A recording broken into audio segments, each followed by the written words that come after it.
ಮೃತರಾಗಿರೋರು ನಮ್ಮ ಅತ್ತೆ ಮಗ ಆಗಬೇಕು, ಗಿರಿ ವೆಂಕಟೇಶ್ ಅಂಥೇಳಿ. ಸುಮಾರು ನನಗೆ 11 ಗಂಟೆಗೆ ಹಂಗೆ ಫೋನ್ ಬಂತು. ನಾ ಇಲ್ಲೇ ಬೀದರ್ ಲೋಕಲಲ್ಲಿದ್ದ. ನಮ್ಮ ತಂದೆಯವ್ರು ಫೋನ್ ಮಾಡಿದ್ರು, ಹಿಂಗೆ ವೆಂಕಟೇಶ್ ಅಣ್ಣಗೆ ಗೋಲಿ ಹೊಡೆದಾರಂತ ಯಾರೋ SBI ಬ್ಯಾಂಕ್ ಶಿವಾಜಿ ಚೌಕ್ ಹತ್ರ, ನೀವು ಹೋಗ್ರಿ ಅಂತಂದಾಗ ನಾ ಇಮಿಡಿಯೇಟಾಗಿ ಇಲ್ಲೇ ಅಂಬೇಡ್ಕರ್ ಸರ್ಕಲ್ ಹತ್ರ ಇದ್ದ. ನಾ ಹೋದೆ ಇಮಿಡಿಯೇಟಾಗಿ ಶಿವಾಜಿ ಚೌಕ್ SBI ಬ್ಯಾಂಕ್ ಹತ್ರ ಹೋದ. ಅಲ್ಲಿ ಹೋಗೋಟ್ಕೆ ಆಲ್ರೆಡಿ ಅವರು ಡೆತ್ ಆಗಿಂದಿದ್ದಿತ್ತು. ಪೊಲೀಸರು ಹೇಳಿದ್ರು. ನಾ ಬಲಿಕ್ಕೆ ಹೋಗ್ಲತ್ತರ ಪೊಲೀಸರು ಅಂದರು, ಇಲ್ಲ ಹೋಗ್ಬೇಡಿ ಸರ್, ಅದು ಡೆತ್ ಆಗ್ಯದ ಅಂತಂತ ಹೇಳಿ.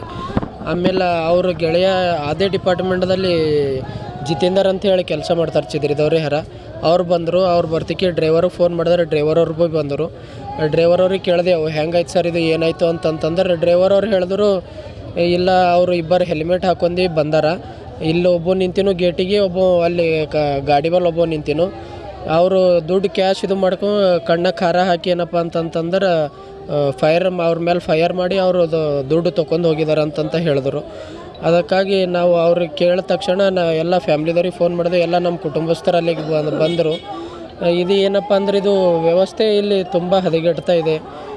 ಇದಕ್ಕೇನಪ್ಪ ಅಂದ್ರೆ ಅದು ಯಾವ ಏಜೆನ್ಸಿ ಇತ್ತು ಆ ಏಜೆನ್ಸಿ ಅವ್ರಿಗೆ ನಾವು ವಿನಂತಿ ಮಾಡ್ಕೊಳ್ತೀವಿ.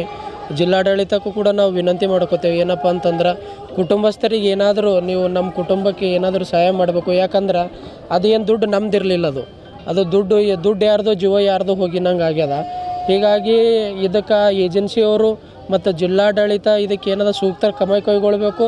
ಆ ಕುಟುಂಬಸ್ಥರಿಗೆ ಏನಾದರೂ ನ್ಯಾಯ ದೊರಕಿಸ್ಕೊಳ್ಬೇಕಂತಂಥೇಳಿ ನಮ್ಮ ಮಾಧ್ಯಮದ ಮಿತ್ರರ ಮುಖಾಂತರ ನಾನು ಕೇಳಕ್ಕೆ ಬಯಸ್ತೀನಿ.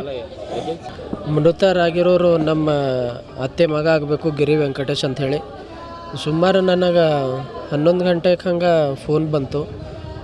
ನಾ ಇಲ್ಲೇ ಬೀದರ್ ಲೋಕಲಲ್ಲಿದ್ದ. ನಮ್ಮ ತಂದೆಯವ್ರು ಫೋನ್ ಮಾಡಿದ್ರು, ಹಿಂಗೆ ವೆಂಕಟೇಶ್ ಅಣ್ಣಗೆ ಗೋಲಿ ಹೊಡೆದಾರಂತ ಯಾರೋ SBI ಬ್ಯಾಂಕ್ ಶಿವಾಜಿ ಚೌಕ್ ಹತ್ರ, ನೀವು ಹೋಗ್ರಿ ಅಂತಂದಾಗ ನಾ ಇಮಿಡಿಯೇಟಾಗಿ ಇಲ್ಲೇ ಅಂಬೇಡ್ಕರ್ ಸರ್ಕಲ್ ಹತ್ರ ಇದ್ದ. ನಾ ಹೋದೆ ಇಮಿಡಿಯೇಟಾಗಿ ಶಿವಾಜಿ ಚೌಕ್ SBI ಬ್ಯಾಂಕ್ ಹತ್ರ ಹೋದ. ಅಲ್ಲಿ ಹೋಗೋಟ್ಕೆ ಆಲ್ರೆಡಿ ಅವರು ಡೆತ್ ಆಗಿಂದಿದ್ದಿತ್ತು. ಪೊಲೀಸರು ಹೇಳಿದ್ರು. ನಾ ಬಲಿಕ್ಕೆ ಹೋಗ್ಲತ್ತರ ಪೊಲೀಸರು ಅಂದರು, ಇಲ್ಲ ಹೋಗ್ಬೇಡಿ ಸರ್, ಅದು ಡೆತ್ ಆಗ್ಯದ ಅಂತಂತ ಹೇಳಿ. ಆಮೇಲೆ ಅವ್ರ ಗೆಳೆಯ ಅದೇ ಡಿಪಾರ್ಟ್ಮೆಂಟ್ದಲ್ಲಿ ಜಿತೇಂದರ್ ಅಂತ ಹೇಳಿ ಕೆಲಸ ಮಾಡ್ತಾರೆ, ಚಿದ್ರಿದವ್ರೆ ಹರ. ಅವ್ರು ಬಂದರು. ಅವ್ರು ಬರ್ತಿಕ್ಕೆ ಡ್ರೈವರಿಗೆ ಫೋನ್ ಮಾಡಿದ್ರೆ ಡ್ರೈವರ್ ಅವ್ರು ಭೀ ಬಂದರು. ಡ್ರೈವರ್ ಅವ್ರಿಗೆ ಕೇಳಿದೆ, ಹೆಂಗಾಯ್ತು ಸರ್ ಇದು, ಏನಾಯಿತು ಅಂತಂತಂದ್ರೆ ಡ್ರೈವರ್ ಅವ್ರು ಹೇಳಿದ್ರು, ಇಲ್ಲ ಅವರು ಇಬ್ಬರು ಹೆಲ್ಮೆಟ್ ಹಾಕೊಂಡು ಬಂದಾರ. ಇಲ್ಲಿ ಒಬ್ಬ ನಿಂತಿನು ಗೇಟಿಗೆ, ಒಬ್ಬ ಅಲ್ಲಿ ಗಾಡಿ ಮೇಲೆ ಒಬ್ಬ ನಿಂತಿನು. ಅವರು ದುಡ್ಡು ಕ್ಯಾಶ್ ಇದು ಮಾಡ್ಕೊಂಡು ಕಣ್ಣಕ್ಕೆ ಖಾರ ಹಾಕಿ ಏನಪ್ಪ ಅಂತಂತಂದ್ರೆ ಅವ್ರ ಮೇಲೆ ಫೈರ್ ಮಾಡಿ ಅವರು ಅದು ದುಡ್ಡು ತೊಗೊಂಡು ಹೋಗಿದ್ದಾರೆ ಅಂತಂತ ಹೇಳಿದ್ರು. ಅದಕ್ಕಾಗಿ ನಾವು ಅವ್ರಿಗೆ ಕೇಳಿದ ತಕ್ಷಣ ಎಲ್ಲ ಫ್ಯಾಮ್ಲಿದವ್ರಿಗೆ ಫೋನ್ ಮಾಡಿದೆ. ಎಲ್ಲ ನಮ್ಮ ಕುಟುಂಬಸ್ಥರು ಅಲ್ಲಿಗೆ ಬಂದರು. ಇದು ಏನಪ್ಪ ಅಂದ್ರೆ ಇದು ವ್ಯವಸ್ಥೆ ಇಲ್ಲಿ ತುಂಬ ಹದಗೆಡ್ತಾ ಇದೆ. ಇದಕ್ಕೇನಪ್ಪ ಅಂದ್ರೆ ಅದು ಯಾವ ಏಜೆನ್ಸಿ ಇತ್ತು ಆ ಏಜೆನ್ಸಿ ಅವ್ರಿಗೆ ನಾವು ವಿನಂತಿ ಮಾಡ್ಕೊಳ್ತೀವಿ. ಜಿಲ್ಲಾಡಳಿತಕ್ಕೂ ಕೂಡ ನಾವು ವಿನಂತಿ ಮಾಡ್ಕೋತೇವೆ. ಏನಪ್ಪ ಅಂತಂದ್ರೆ ಕುಟುಂಬಸ್ಥರಿಗೆ ಏನಾದರೂ ನೀವು ನಮ್ಮ ಕುಟುಂಬಕ್ಕೆ ಏನಾದರೂ ಸಹಾಯ ಮಾಡಬೇಕು. ಯಾಕಂದ್ರೆ ಅದು ಏನು ದುಡ್ಡು ನಮ್ದಿರಲಿಲ್ಲ, ಅದು ದುಡ್ಡು ಯಾರ್ದು, ಜೀವ ಯಾರ್ದು ಹೋಗಿನಂಗೆ ಆಗ್ಯದ. ಹೀಗಾಗಿ ಇದಕ್ಕೆ ಏಜೆನ್ಸಿಯವರು ಮತ್ತು ಜಿಲ್ಲಾಡಳಿತ ಇದಕ್ಕೆ ಏನಾದರೂ ಸೂಕ್ತ ಕ್ರಮ ಕೈಗೊಳ್ಳಬೇಕು. ಆ ಕುಟುಂಬಸ್ಥರಿಗೆ ಏನಾದರೂ ನ್ಯಾಯ ದೊರಕಿಸ್ಕೊಳ್ಬೇಕಂತಂಥೇಳಿ ನಮ್ಮ ಮಾಧ್ಯಮದ ಮಿತ್ರರ ಮುಖಾಂತರ ನಾನು ಕೇಳಕ್ಕೆ ಬಯಸ್ತೀನಿ.